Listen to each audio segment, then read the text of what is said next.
We have strict statutes and most biting laws, the needful bits and curbs to headstrong weeds, which for this 14 years we have let slip, even like an overgrown lion in a cave that goes not out to prey. Now, as fond fathers having bound up the threatening twigs of birch, only to stick it in their children's sight, for terror not to use in time the rod becomes more mocked than feared. So our decrees, dead to infliction, to themselves are dead, and liberty plucks justice by the nose. The baby beats the nurse, and quite athwart goes all decorum.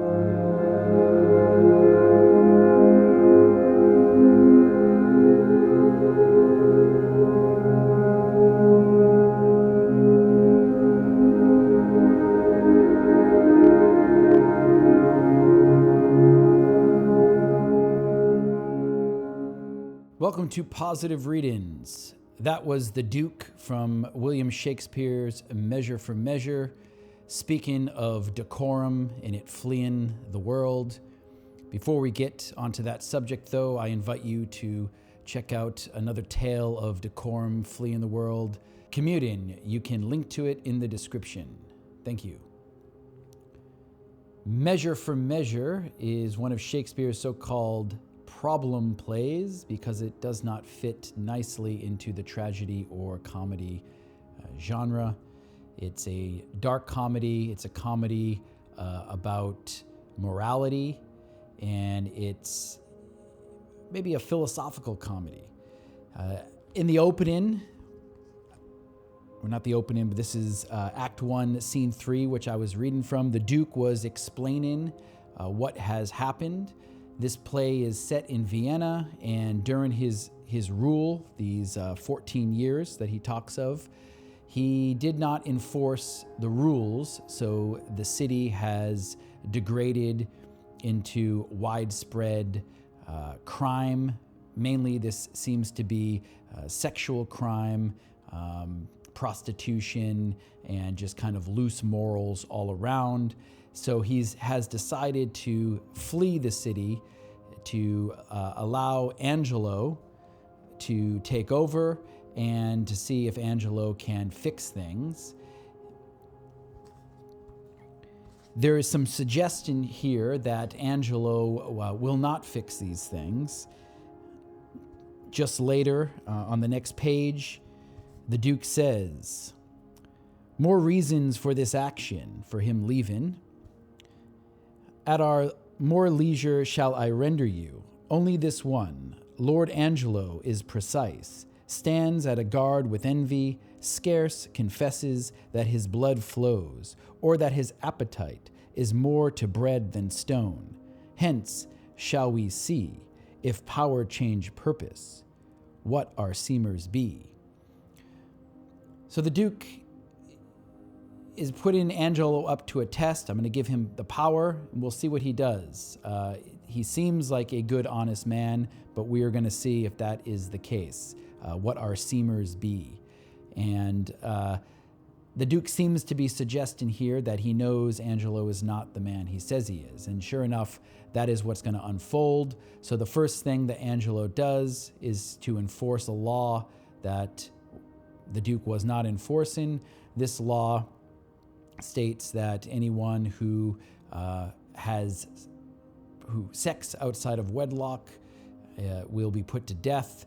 So Claudio, who is well known and well liked within Vienna, he has a fiance. They're not married yet. They're waiting for the dowry to come in, yet she is already pregnant. So they get locked up.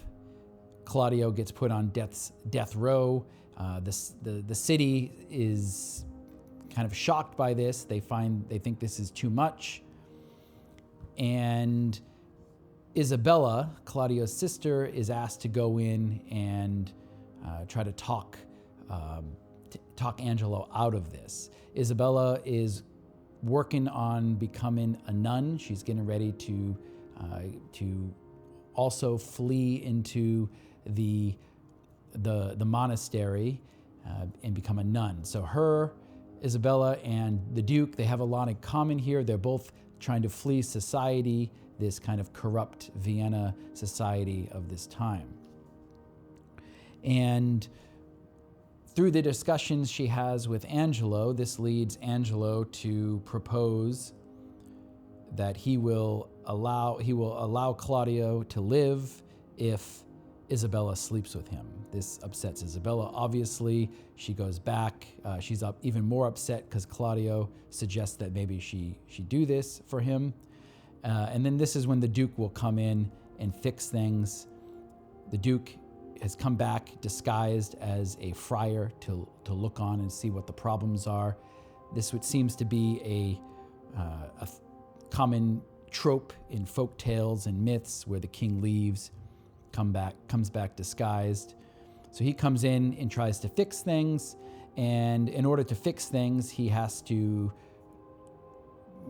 perform some trickery. He's already disguised. He suggests that Isabella go to sleep with Angelo, or tell him she will, and then they do this bed trick, another common trope within these myths.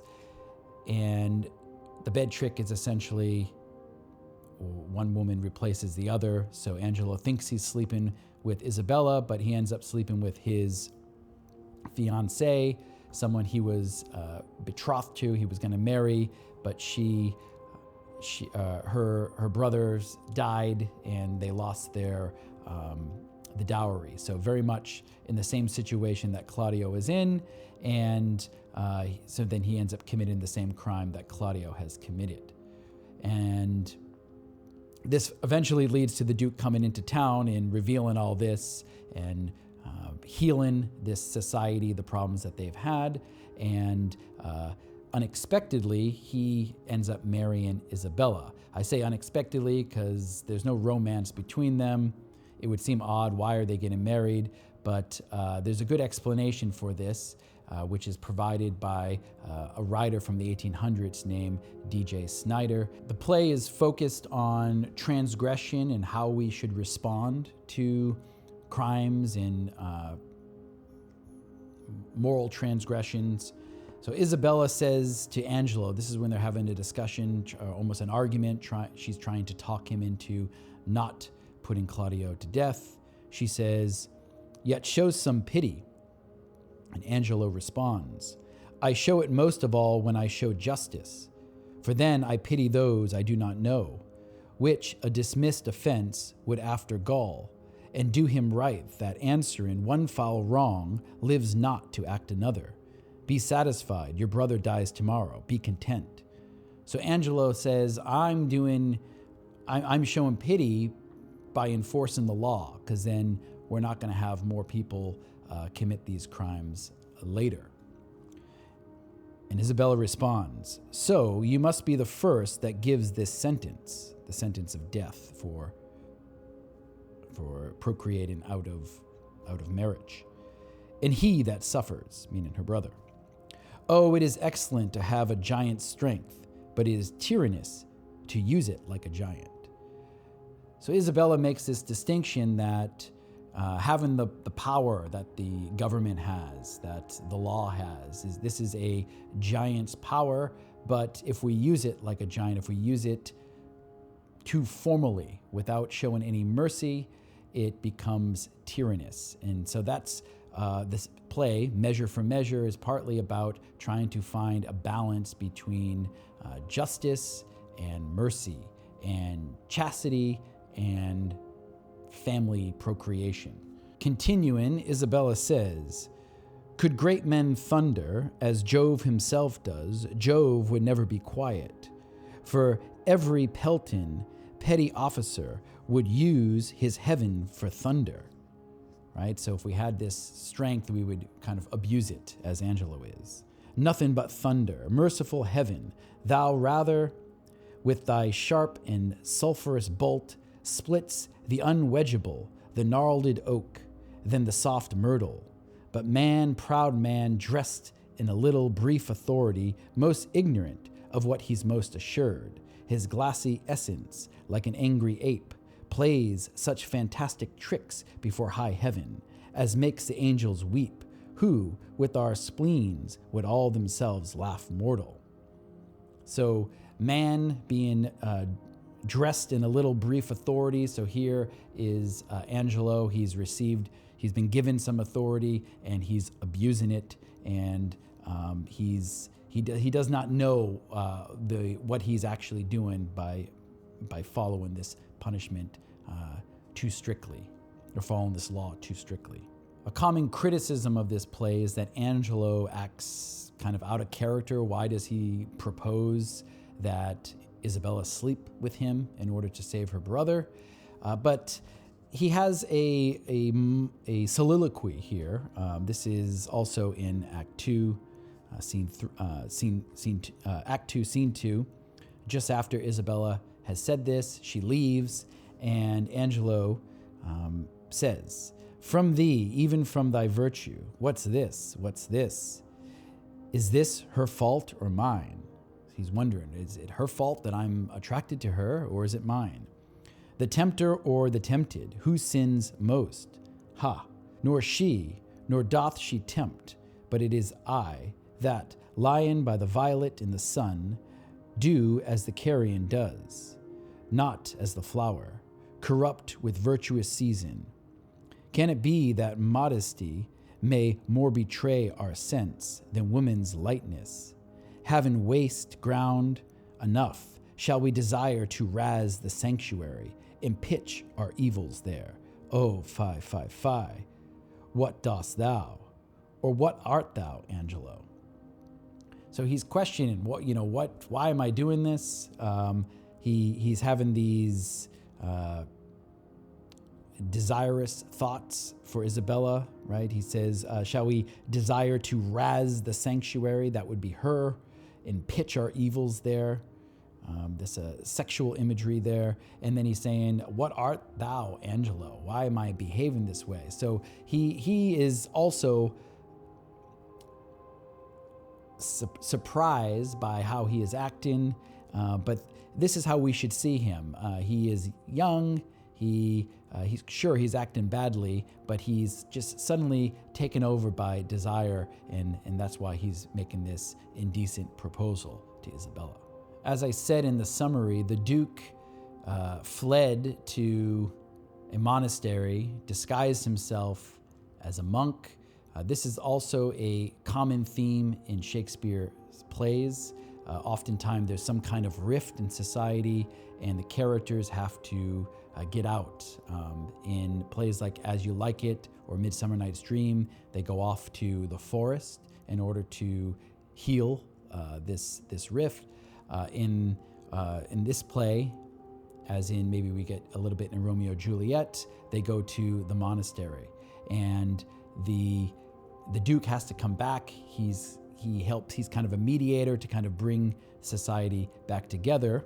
And so he comes up with his plan, and at the end of Act 3, there's a change. He has a soliloquy here with rhyming couplets. It's a change in the rhythm of the play, and it's his way of addressing the audience and letting us know how he's going to fix things, how he's going to correct society. And this is what he says. He who the sword of heaven will bear should be as holy as severe. So speaking about Angelo, right? If he's going to bear this power to punish, he should be as holy as he is severe. Pattern in himself to know, grace to stand, and virtue go. More nor less to others paying, than by self-offences weighing. Shame to him whose cruel striking kills for faults of his own liking. So shame on Angelo for killing people for doing the same thing that he likes to do. Twice tremble shame on Angelo to weed my vice and let his grow. To weed the Duke's vice, because remember the Duke had let these problems grow by not punishing them.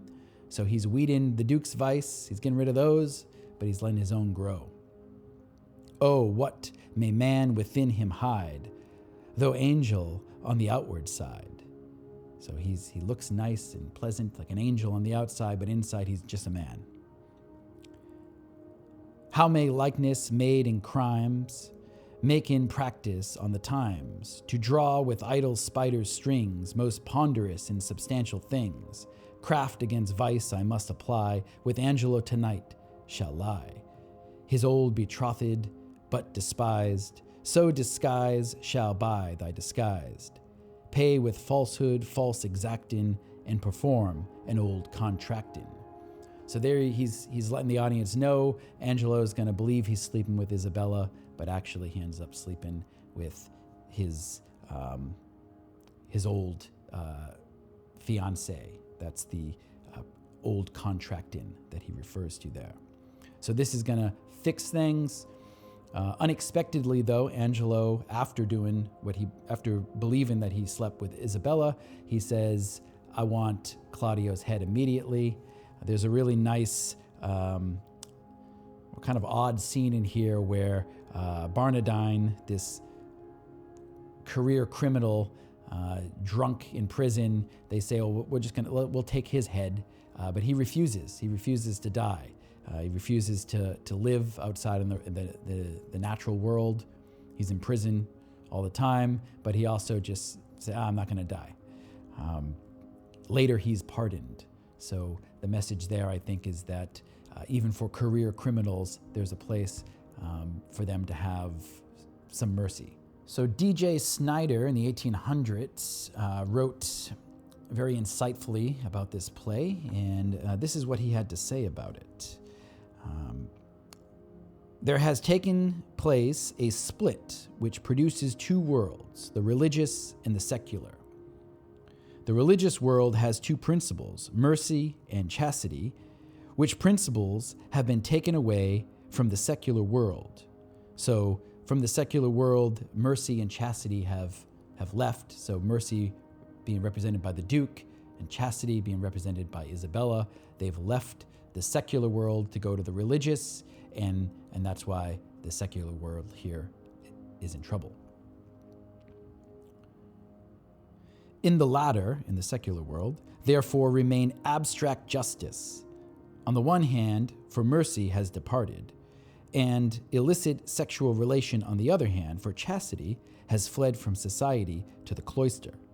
And this abstract justice, this is just justice, exactly what it says in the law, no feelings involved in there, no mercy at all.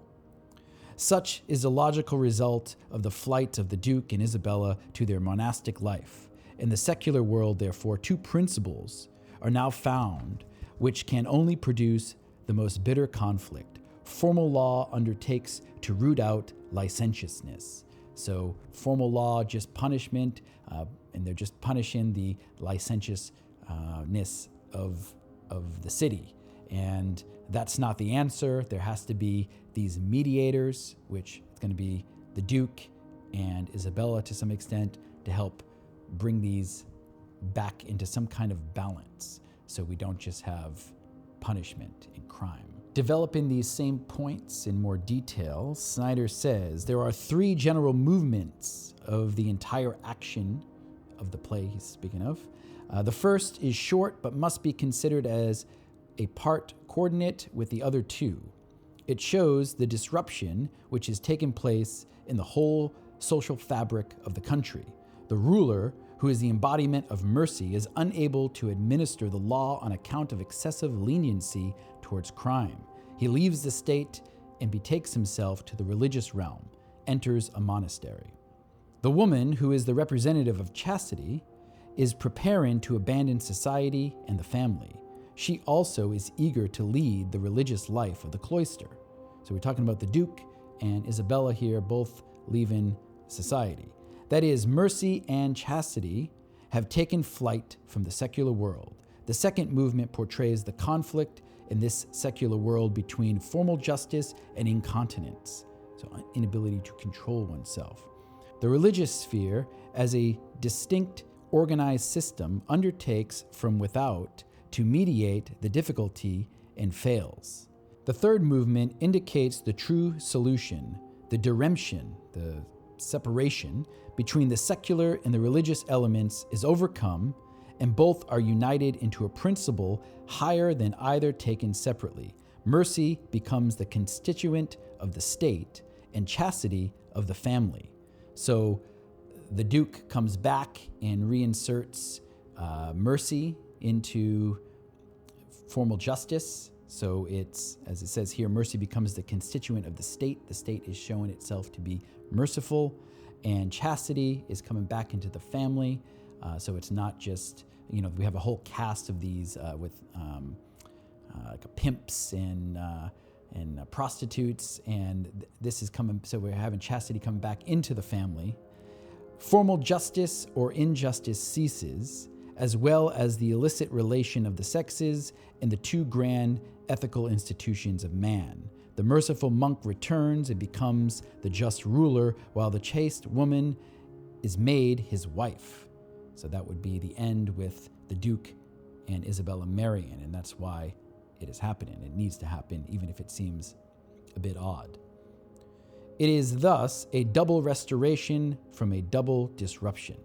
So in part, we can read this play as a moral play. The title Measure for Measure comes from the Bible.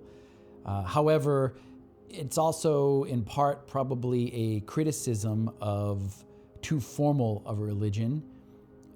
Keep in mind that Shakespeare wrote a number of plays, maybe not attacking, but criticizing the Puritans who were trying to close him down in other arts and plays, and as he thought they were too strict, maybe they were an Angelo. They were taking this formal interpretation of religious rule and law and not being measured enough. Wrapping up, Snyder says, but monasticism gives only a negative solution to the problem of sin. It makes the world holy by destroying it. I think what he means there, it makes the world holy because the people who are being holy have left the world. They're not part of society. Man is hence not likely to remain contented with the solution. The Reformation struck at celibacy and attempted to sanctify the family, so that it became not merely a tolerated evil, but a positive religious institution. Luther, the monk, like the Duke, took a wife. The poet has presented both sides of the subject in their truest aspects. He manifests no bigoted or partisan prejudice in his treatment. There is portrayed the pure conflict between two principles, but it can be seen that he has given the solution of his own age and nation to the question of monasticism. So don't flee the world to make it holy, rather stay and try to integrate the good with the bad. And that, I think, is the ultimate message of this play. Thank you for listening.